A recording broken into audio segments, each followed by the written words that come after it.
Because I'm short. Let your faith be bigger than your fear is a saying that's derived from Hebrews chapter 13, verse 6.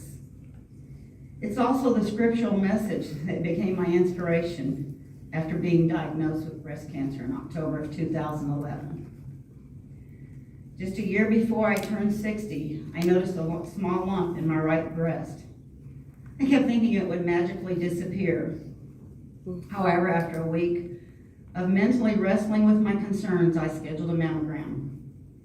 Following that mammogram, a sonogram was immediately done, and I was told that the suspicious mass was solid, dark, spiky, and looked like breast cancer. A follow-up biopsy was recommended. I was alone at the time, speechless and thinking, not me, not in my almost perfect life. I was happily married, had kids and grandkids, and was enjoying life to the fullest. Okay, no credit for props, but I brought one anyway. Have to get it ready. At the time, I was pursuing one of my passions, stock car racing. How cool was that?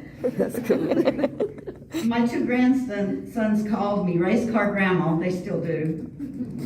And I didn't actually race cars, okay, but I helped manage the racetracks. I worked from home during the week, and I'd hit the road for the racetrack on weekends. I didn't realize it at the time, but my priorities had slowly shifted away from family and God. Most of my weekends involved being at the racetrack for many hours, and I had to miss a lot of family functions. And I was just too tired for church on Sunday mornings. I was doing what I loved, and I thought my life was complete. But everything came to a screeching halt the day I got that dreaded phone call from my gynecologist. My cancer diagnosis shattered the very core of my being. After crying to myself for about 30 minutes, I knew that I would soon be in the fight for my life. And I began to pray, praying harder than I had ever done in my entire life. I quickly realized that the things that I had taken for granted had suddenly become the most important things in my life. God and family became center stage, and I knew then that I needed them more than ever. I saw my surgeon that same day and scheduled my surgery for a mastectomy on my right breast 5 days later. Then my oncologist told me that I would be getting a year of chemo treatments because of my HER2 positive tumor. Going through chemo was by far one of the hardest times of my life. I was bald, battling constant diarrhea, and very tired all the time from severe anemia, along with neuropathy in my right arm from removal of 10 lymph nodes. And worst of all, I realized that I was no longer whole, missing my right breast. It wasn't all bad though. Today's drugs really help control the nausea and vomiting from chemo. My total lack of appetite and frequent diarrhea helped me lose a lot of weight. But I certainly won't recommend that diet to anybody. On the positive side, I enjoyed wearing bling caps, which helped make my hair loss a bit more bearable and fun at the same time. And the ladies will appreciate this one. Best of all, I didn't have to shave my legs and underarms for months. Near the end of my chemo treatments, I was finally able to get a blood transfusion that really helped with my anemia and fatigue. Through it all, I realized that I was truly blessed because I'd been given an opportunity to survive my disease and some very effective treatments. I had also grabbed God's hand and renewed my belief in Him, returning to church. On weekends when I worked at the racetrack in Kyle, I had arranged with a hotel in Buda for a late checkout on Sunday mornings, giving me time to sleep late and still go to church. About halfway through my chemo treatments, I decided to take a short leave of absence from the racetrack. I was able to put my focus back on my family again. I had begun to see God's plan for me and understand why God had given me such a tough health challenge. Yep, He certainly had gotten my attention. and he was guiding me every step of the way to get my life back on track again. Metropolitan Hospital, Methodist Hospital downtown, the site where I had my mastectomy, was also in God's plan for me. Metro had formed a new breast center during the same month of my diagnosis. I love to do this, especially with B and Jackie. I still brag about being its first patient. You know, Gracie first. But I did get a lot of support from the nurse navigator who really helped me understand my cancer and coached me through the trials of my cancer. Following my chemo, I scheduled removal of my other breast and deep flap reconstruction, surgery on both breasts in April of 2013, followed by 2 more procedures over the next year.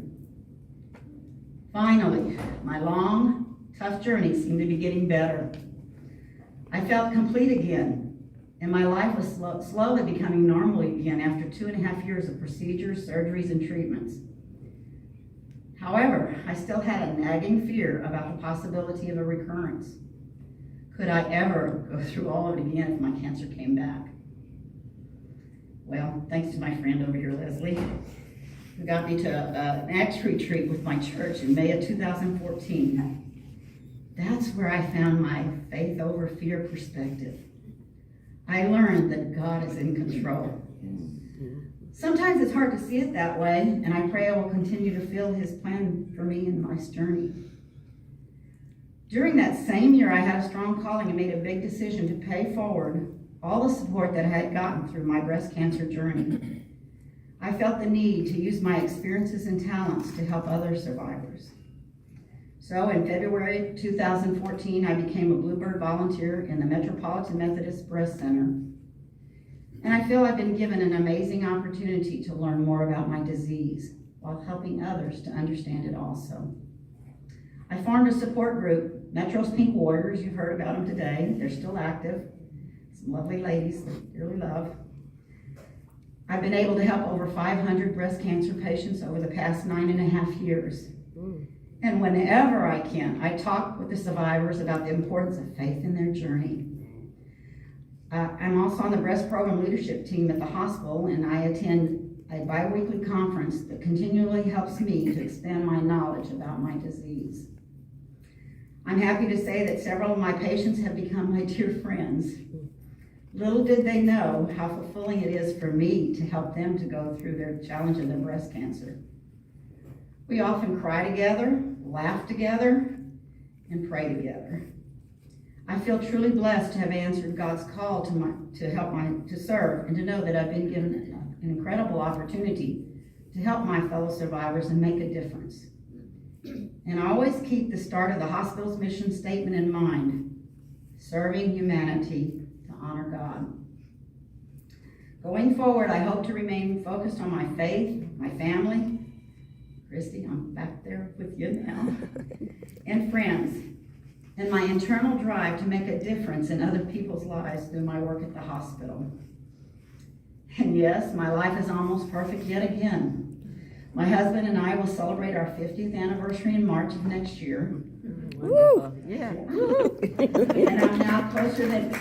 I'm closer than ever to my kids. Love you, Christy.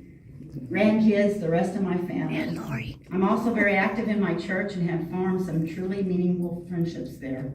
Love you too, Leslie. My stock car racing days are behind me. Oh, I get a little crazy. I still am a little crazy on a four-wheeler. You know, the racing's still there. But like every experience I've had, they are part of who I am today. Sometimes I think of cancer in terms of racing. And those that know my family, it's been in our family a long time, so it's part of our life. But amongst all the races I've been involved with, cancer was the biggest race of my life. An enduro race is what I call it. And if you're not familiar with that type of race, it's full of chaos and unpredictable obstacles. It's a test of teamwork and endurance. All in all, my breast cancer journey has brought me so many good things into my life. Best of all, it has taught me the importance of making time for both God and family. I go through each day saying to myself, let your faith be bigger than your fear. and I share that message wherever and whenever I can. Thank you for listening to my story.